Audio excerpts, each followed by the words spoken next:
الرحمن الرحيم. الحمد لله رب العالمين. الحمد لله الذي هدانا لهذا وما كنا لنهتدي لولا أن هدانا الله. ثم الصلاة والسلام على أشرف الأنبياء والمرسلين سيدنا ونبينا وحبيب قلوبنا وطبيب نفوسنا أبي القاسم محمد. اللهم صل على محمد وآل محمد. أما بعد فقد قال الله تعالى في كتاب مجيد بسم الله الرحمن الرحيم نحن قدرنا بينكم الموت وما نحن بمسبوقين على أن نبدل أمثالكم وننشئكم فيما لا تعلمون. صدق الله العلي العظيم.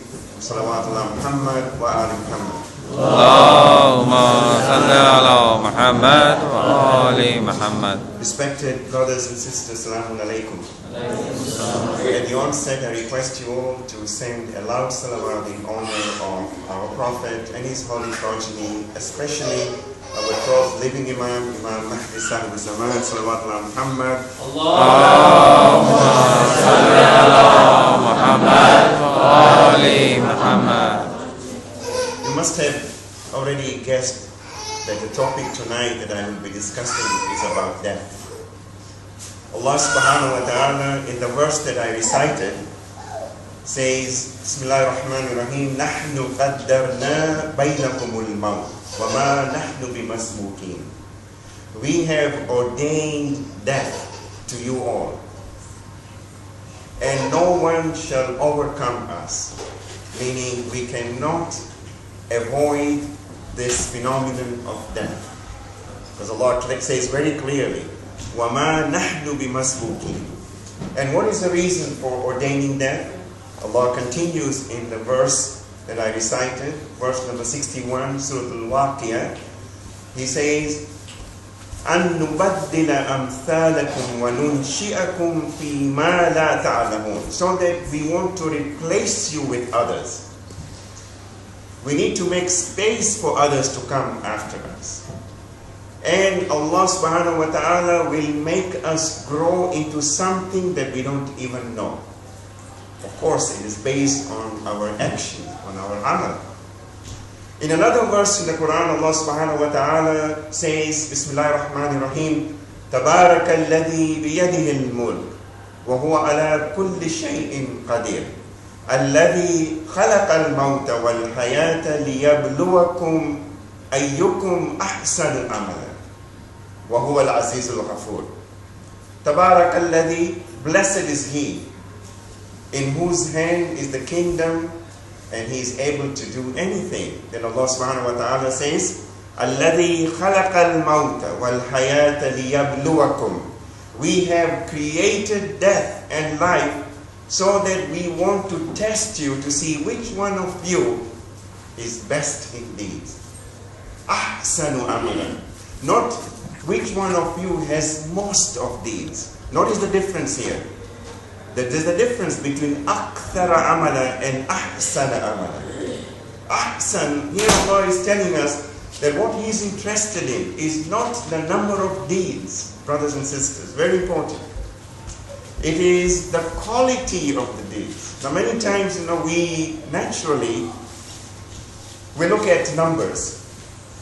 When we don't have good numbers in our program and we ask the question, how was the program today? Oh, it was not that great. What do you mean? It was not great. Not too many people showed up.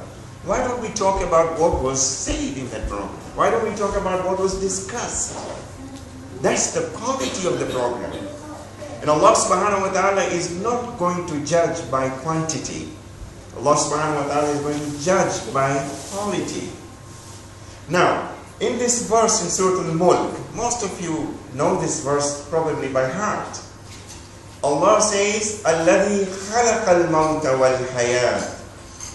He it is who created death and life. Question, why in the Quran death is always mentioned before life? Correct. It's not real life, and life becomes real. Correct. That's one reason why death is always mentioned. When death and life is mentioned together, death is always mentioned before life. I'll give you another example. In the Quran, in Surah number 40, Surah Al-Ghafir, the other name for this surah is Surah Al-Mu'min, Allah subhanahu wa ta'ala in ayah number 11 says, قَالُوا رَبَّنَا أَمَتَّنَا اسْنَتَيْنِ وَأَحْيَيْتَنَا اسْنَتَيْنِ. People will say on the day of judgment, "Oh my Lord, twice you subjected us to death, and twice you gave us life." Again, death is mentioned before life. So we need to know, besides what Sister Shahnaz said, that this life is temporary, is a transient life. As Allah repeatedly mentions in the Quran, بَلْ تُكْثِرُونَ الْحَيَاةُ الدُّنْيَا وَالْآخِرَةُ خَيْرٌ وَأَبْقَى. Why do you pay so much attention to this life which is temporary, when the hereafter is the real life?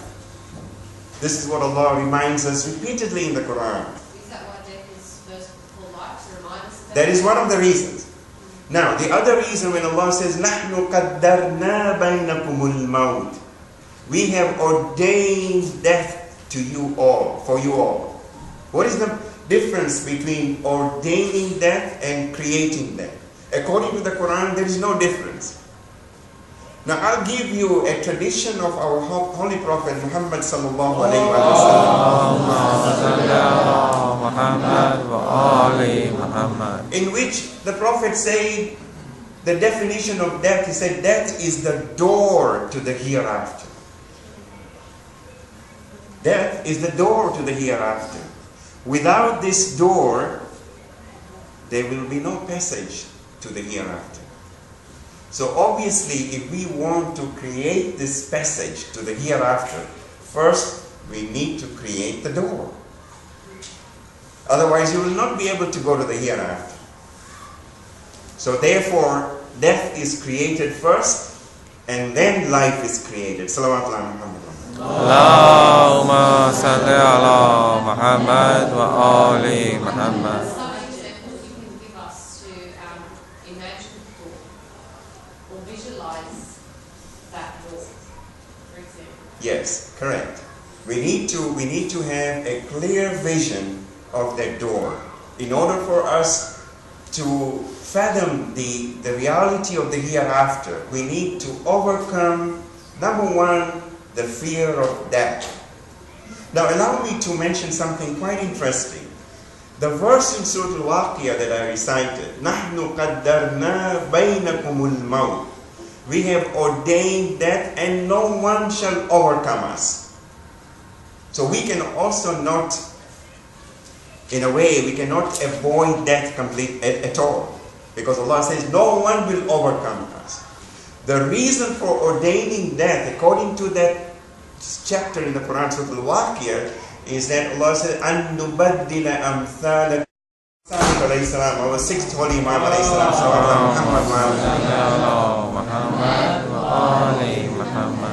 he said in one of his traditions, a group of people of the past say to their prophet, this is before the time of our last prophet, and they say to the prophet, to their prophet, pray to your Lord to take death away from us. This is what they say to their prophet.